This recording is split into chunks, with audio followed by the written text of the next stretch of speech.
Hey, welcome to The Explainer. Today we're talking about money, but probably not in the way you're used to. We're going to dig into the surprising and scientifically proven ways that just stressing about money can actually change our brains. Let's get into it. You know that feeling, right? Payday hits your account and you feel great for a second. But then there's rent, bills, groceries, student loans. And just like that, poof, the money's gone. It's like you're running on empty before you even get started. For a lot of people, that cycle of stress is just always there. It's this little voice in the back of your head always asking, how am I going to pay for this? But what if all that worry isn't just a bad feeling? What if it's having a real, measurable effect on how you think? And that's really the big idea here. Being poor, or just constantly worrying about making ends meet, isn't only a financial problem. It's a mental one. It puts this heavy tax on your most important resource, your brain power. Researchers actually have a name for this. They call it the bandwidth tax. Think about your brain like the internet on your phone. If you have an app running in the background that's eating up all your data, like the Worry About Money app, everything else slows way down. It just drains your mental energy, leaving you with less for your job, your family, or thinking about the future. And look, this isn't just some theory. Scientists wanted to see this bandwidth tax for themselves, so they went to a super normal place, a shopping mall, to run a pretty clever experiment. So they got two groups of people, some with lower incomes and some with higher incomes. And they asked them all to imagine a small surprise bill, a $100 car repair. While they were thinking about this, they took a brain test. For the higher income folks, it was no big deal. Their scores were totally fine.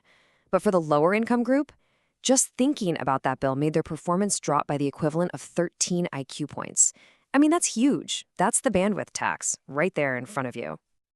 And this isn't just an American thing either. Researchers saw the exact same pattern on the other side of the world, with sugarcane farmers in India.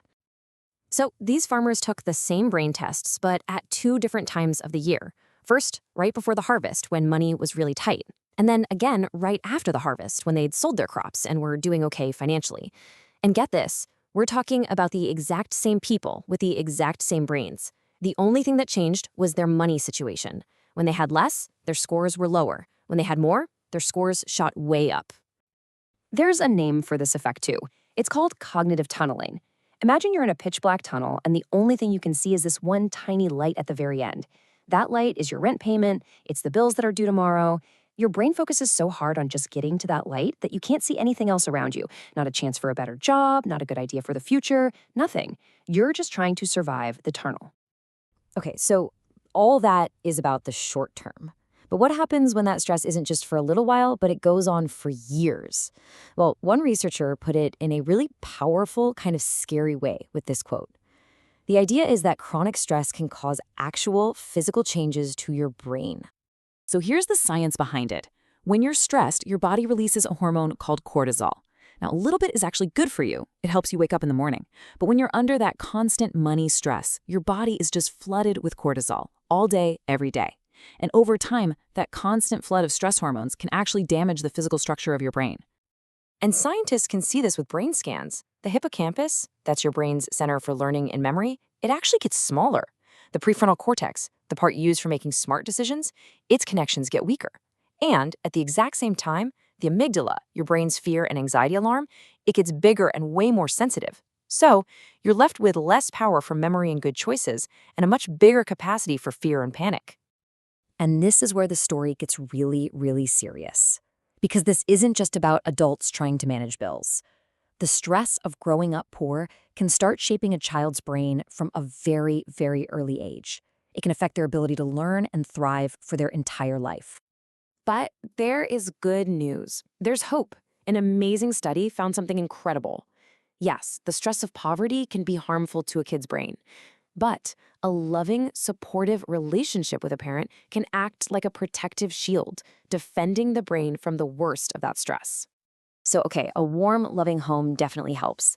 But that brings up the really big question. Could we help just by lowering the financial stress?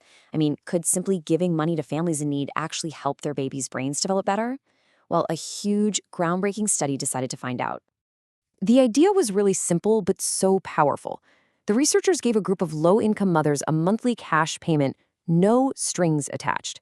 And we're not talking about a life-changing lottery win here. It was just $333 a month. enough to help with groceries or diapers or a piece of the rent. And the results were, honestly, they were world-changing. After only 1 year, the babies in the families that got the extra cash showed much more high-frequency brain activity. And that's the kind of brain activity you see with healthy learning and development. It was the first real scientific proof that fighting poverty with cash can directly lead to healthier baby brains. And this right here is the most important takeaway from all of this. Your brain is not set in stone. It can change. Scientists call it plastic. So whether you're a child or a full-grown adult, you are not stuck. We can all take steps to fight back against stress and actually rewire our brains to be stronger. And you know what the best part is? A lot of the best tools are totally free. Just a little bit of meditation can actually calm down that overactive fear center. Regular exercise, even just going for a walk, helps grow your memory center. Getting a good night's sleep, that's like hitting the reset button on your emotions. And just talking to people you trust, like a friend or family member, actually lowers those damaging stress hormones. I really want to stress this. These aren't just, nice feel-good ideas. Every single one of them is a science-backed tool for taking care of your brain. They're real, physical things you can do to push back against stress and build a stronger, healthier mind. So as we wrap up, I just want to leave you with this question. Knowing everything we just talked about, how stress affects your brain, but also how you can fight back, what's one small, kind thing you're going to do for your brain today? Maybe it's a 10-minute walk, or calling a friend, or even just deciding to go to bed a little earlier tonight. Whatever you choose, just remember you have the power to make a change. Thanks for joining me on The Explainer.